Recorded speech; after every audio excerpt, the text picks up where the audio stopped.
I never thought a wedding would ruin my life, but here we are. It started at my cousin Rachel's reception in Charleston. You know those weddings where everyone's trying too hard to have fun? String lights everywhere, a DJ who won't stop playing Cupid Shuffle, and an open bar that's making everyone's bad decisions seem like great ideas. I was standing near the dessert table, picking at a slice of red velvet cake I didn't actually want, when I saw her. Annie. She was sitting alone at one of those round tables covered in white cloth, scrolling through her phone with this little crease between her eyebrows. Her dark hair was pulled back in a messy bun, and she had on this simple navy dress that somehow looked better than all the sequined nightmares everyone else was wearing. I'd never seen her before, which was weird because Rachel's family isn't that big. I grabbed 2 glasses of champagne from a passing waiter and walked over. My hands were sweating. I don't know why I was nervous. Maybe because she looked like the kind of person who actually had her life together, and I was still figuring out what I wanted to be when I grew up at 28. "You look like you need a drink more than I do," I said, holding out one of the glasses. She looked up, and her eyes were this warm brown that made my chest feel tight. "Is it that obvious?" Wedding receptions are survival mode for everyone who's not the bride or groom. I sat down without asking if I could. "I'm Jake. Annie." She took the champagne and smiled, just barely. "Thanks for the rescue." We started talking, and it was easy in a way that talking to strangers usually isn't. She told me she was Rachel's co-worker from the hospital where they both worked as nurses. Night shifts, terrible cafeteria coffee.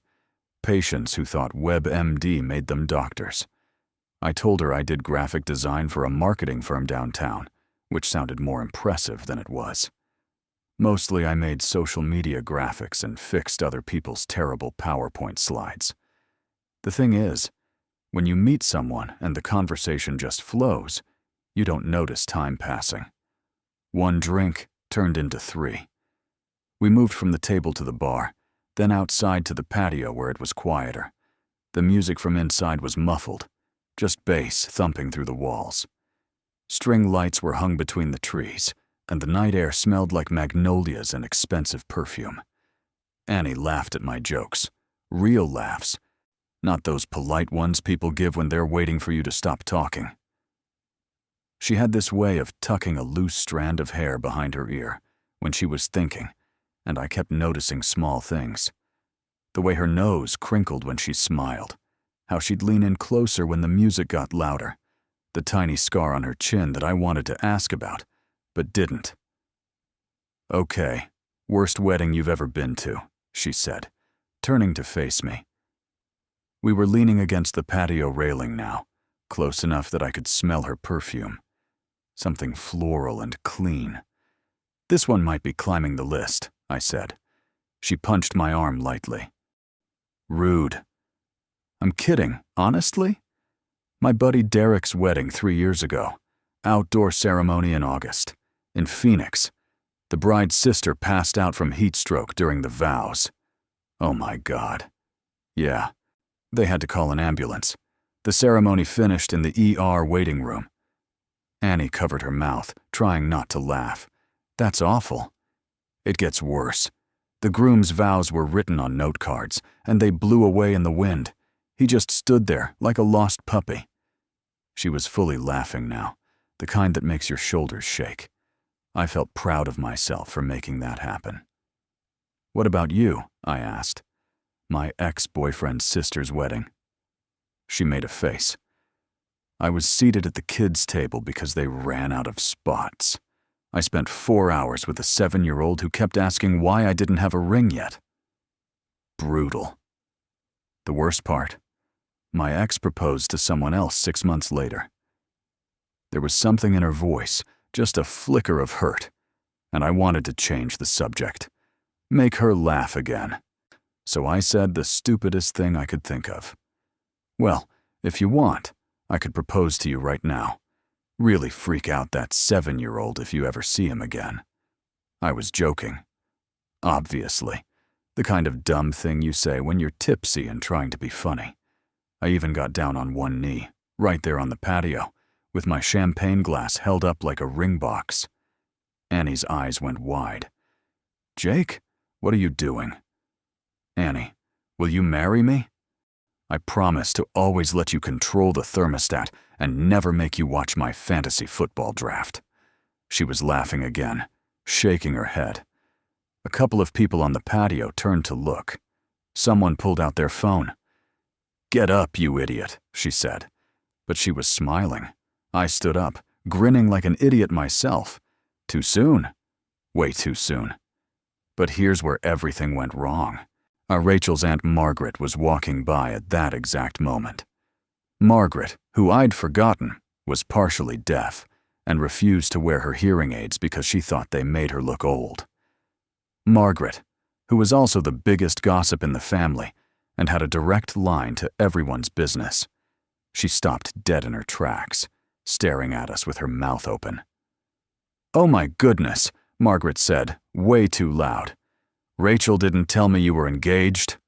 Annie's smile froze. "What? No, we're not." But Margaret wasn't listening. She was already hurrying back inside, probably to spread the news. I could see her through the glass doors, grabbing Rachel's mom by the arm. "That's not good," I said. Annie turned to me, her face pale. "Jake, we need to fix this right now." "I'll go tell them it was a joke. It'll be fine." It was not fine. By the time we got back inside, half the reception had heard. Rachel's mom was crying happy tears. Rachel herself ran over and hugged Annie so hard I thought she might crack a rib. "I can't believe you didn't tell me," Rachel was saying. "How long have you been dating? When's the wedding?" "Rachel, listen," Annie started. "We need to get a picture. Where's the photographer?" I tried to interrupt. "Actually, this is a misunderstanding." But Rachel's dad was already shaking my hand, clapping me on the shoulder. "Welcome to the family, son." The room was spinning, not from the alcohol, but from the sheer chaos of watching a stupid joke spiral completely out of control. Annie looked at me with panic in her eyes, and I wanted to fix it. But every time I opened my mouth, someone else started talking. Then I saw her, standing near the dance floor, holding a glass of wine, staring directly at me with an expression I couldn't read. Claire. My heart stopped. Claire, who I'd been on 3 dates with over the past month. Claire, who worked at the coffee shop I went to every morning. Claire, who I'd invited to this wedding as my +1 before things got complicated, and she'd said she couldn't make it because of work. Apparently, work had ended early. She walked over slowly, and the crowd around us went quiet. You know that feeling when you're about to get hit by a truck and there's nothing you can do but watch it happen? That. "Jake," Claire said, her voice sharp. "Who's this?" Annie looked at Claire, then at me, then back at Claire. "I'm Annie," she said carefully. "I'm sorry. Who are you?" Claire's jaw tightened. She looked at me, and then at the crowd of people who were all watching now like this was better than reality TV. "I'm his girlfriend," Claire said. The room went silent. Annie's face went white. She took a step back from me like I'd just grown a second head. "You have a girlfriend?" Annie's voice was barely above a whisper. "Annie, wait!" But she wasn't waiting. She turned to Rachel. "He has a girlfriend." "Rachel, did you know about this?" Rachel looked between us, confused. "I didn't even know you two knew each other." Claire crossed her arms. "Someone want to explain what the hell is going on?" I opened my mouth, but nothing came out. Because how do you explain that you jokingly proposed to a stranger at a wedding while your sort of girlfriend showed up unannounced? And now an entire room full of people thinks you're engaged to someone you met 3 hours ago? Annie's hands were shaking. She set down her champagne glass on the nearest table, and it rattled against the wood. "You," she said, looking at me with something that might have been disgust or hurt or both. "You have a wife already?" "What? No. Annie, I don't—" "Why did you say that?" I asked, my voice coming out strangled. But she was already walking away, pushing through the crowd toward the exit. Claire was still standing there, waiting for an explanation I didn't have. Rachel's mom had stopped crying and started looking confused, and I just stood there, frozen, watching Annie disappear through the door and wondering how I'd managed to destroy my life in under 10 seconds. I ran after Annie without thinking. Claire called my name behind me, but I kept going. The parking lot was half full, cars reflecting the glow from the venue's lights. I caught up to her near a silver Honda, her keys already in her hand. "Annie, please, just let me explain." She whirled around, and her eyes were wet. "Explain what, Jake? That you've been flirting with me all night while you have a girlfriend inside? That you proposed to me as some kind of sick joke?" It wasn't like that. Claire and I were not really together. Not officially. "Not officially?" She laughed, but it wasn't the same laugh from earlier. This one was bitter. She just called herself your girlfriend in front of 50 people.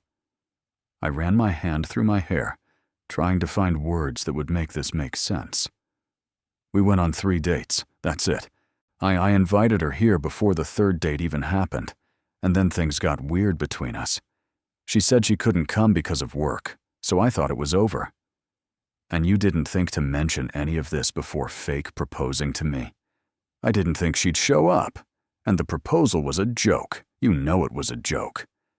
Annie's hand tightened around her keys. "The problem isn't the joke, Jake. The problem is that you made me look like an idiot in front of my coworker and her entire family. Rachel's aunt thinks we're engaged. Rachel's crying because she's happy for us. And your girlfriend is inside wondering what the hell is happening. She's not my girlfriend." "Then go tell her that." Annie's voice cracked. "Go back in there and fix this mess instead of chasing after me." She was right. I knew she was right. But something in my chest hurt at the thought of her driving away thinking I was some kind of player who went around proposing to strangers for fun. "I like you," I said. The words came out before I could stop them. "I know we just met, and I know this whole thing is insane. But I really like you, Annie. These past few hours have been the best part of my entire month." She stared at me, and for a second, I thought maybe I'd said the right thing. Then she shook her head. "You don't even know me. I know you hate being asked about your relationship status by 7-year-olds. I know you do a spot-on impression of your attending physician. I know you bite your bottom lip when you're trying not to smile." "Stop." Her voice was quiet now. "I know you deserved better than what just happened in there, and I'm sorry. I'm really sorry." Annie wiped at her eyes with the back of her hand. "I need to go. Can I at least get your number, so I can apologize properly when this whole disaster isn't so fresh?" She hesitated, and I could see her thinking it over. Finally, she pulled out her phone and handed it to me. I typed in my number and called myself so I'd have hers. "I'm not promising anything," she said, taking her phone back. "And you need to go deal with Claire. That's not fair to her either." "I know." She got in her car, and I stepped back. Through the window, I could see her sitting there for a moment, just breathing. Then she started the engine and drove away, and I watched her taillights disappear down the road. When I walked back inside, the party had moved on. The DJ was playing some Bruno Mars song, and people were dancing like nothing had happened. I found Claire sitting at the bar, still holding that glass of wine. "Hey," I said. She didn't look at me. "Is she your fiancé or not?" "No, it was a stupid joke that got out of hand." "And us? What are we?" I sat down next to her, and the bartender pretended to be very interested in wiping down glasses. "I don't know. I thought maybe we were figuring it out, but honestly, Claire, the last 2 dates felt off, didn't they?" She was quiet for a long time. Then she nodded. "Yeah, they did. I shouldn't have invited you here. That was confusing and unfair. You really like her, don't you? The nurse?" I thought about Annie's laugh, the way she'd looked at me on the patio before everything went wrong. I think I could have. Claire finished her wine and set the glass down. I'm going to go. But Jake, next time you like someone, maybe don't propose to them as a joke. Noted. She left, and I sat there alone at the bar, feeling like the world's biggest idiot. Rachel found me 20 minutes later. So, she said, sliding onto the stool next to me. Want to tell me what actually happened? I told her everything, the whole ridiculous story from start to finish. When I was done, she was trying not to laugh. You proposed to my coworker as a joke. Your ex showed up, and now Annie thinks you're married. She doesn't think I'm married. She thinks I'm a cheating liar with a girlfriend. Well, you need to fix this. Annie's great. She's been through a lot with her ex, and she doesn't need more drama. I texted her. She hasn't responded. Rachel pulled out her phone. Give me a few days. I'll talk to her at work, so see if I can smooth things over. Thanks, Rach. Yeah, well, you owe me. You almost ruined my reception. But she was smiling when she said it. 3 days passed with no word from Annie. I checked my phone so many times I started to feel pathetic. Work was a blur of coffee and pretending to care about font choices for a dental clinic's Instagram posts. Every morning, I went to the coffee shop where Claire worked, hoping to apologize again. But she'd switched to evening shifts. I couldn't blame her. Rachel texted me on Wednesday night. Talk to Annie. She's still mad, but she's listening. Give her space. Space. Right. I could do space, except I couldn't stop thinking about her. The way she'd smiled at my dumb jokes. How her entire face had lit up when she talked about the patient she'd helped save last month.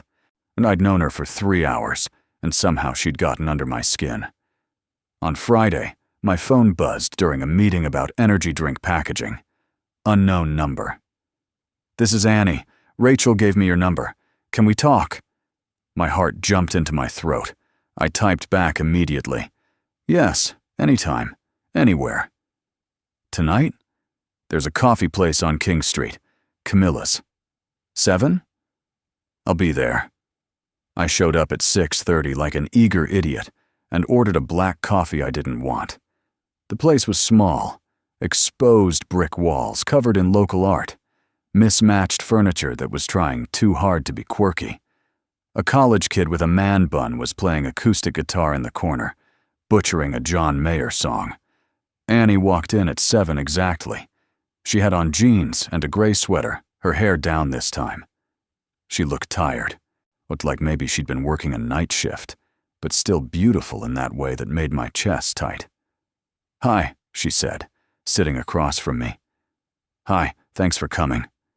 She ordered a latte from the waiter, then folded her hands on the table. Rachel told me everything, about Claire, about the 3 dates, all of it. I should have told you that night, before the whole proposal disaster. Yeah, you should have. She looked down at her hands, but I also overreacted. I've been cheated on before, and when Claire said she was your girlfriend, I just assumed the worst. You didn't overreact. I gave you every reason to think I was a jerk. Her latte arrived, and she wrapped her hands around the cup. Rachel also told me you really do like me. She said you've been texting her every day asking how I am. My face got hot. Rachel talks too much. She's a good friend. Annie took a sip of her latte, and a tiny bit of foam stuck to her upper lip. She wiped it away. The thing is, Jake, I want to believe you. I do. But I barely know you, and this whole situation is crazy. I know it's crazy. Trust me, I've replayed that night in my head about 1,000 times, and I still can't believe I was that stupid. Why did you chase after me? In the parking lot? I thought about lying, making it sound less intense. But she deserved honesty. Because the thought of you driving away thinking I was some player made me feel sick. And because those few hours with you were the most real thing I'd felt in months. She was quiet for a long moment, just looking at me. The guitar player started murdering another song. "I'm scared," she said finally. "My ex really messed me up. He was charming and funny, and then one day I found out he'd been seeing someone else for 6 months. I don't want to go through that again." "I'm not him, Annie." "I know. But how do I know that for sure?" I didn't have a good answer. We'd spent one night together at a wedding, most of it drunk on champagne and bad decisions. I couldn't promise her I was different, not with just words. "Let me prove it," I said. "No jokes, no games, just us, getting to know each other like normal people. Coffee dates, walks in the park, whatever you want. And if at any point you decide I'm not worth the risk, you can walk away. No hard feelings." She bit her lip, thinking. "One condition. Anything.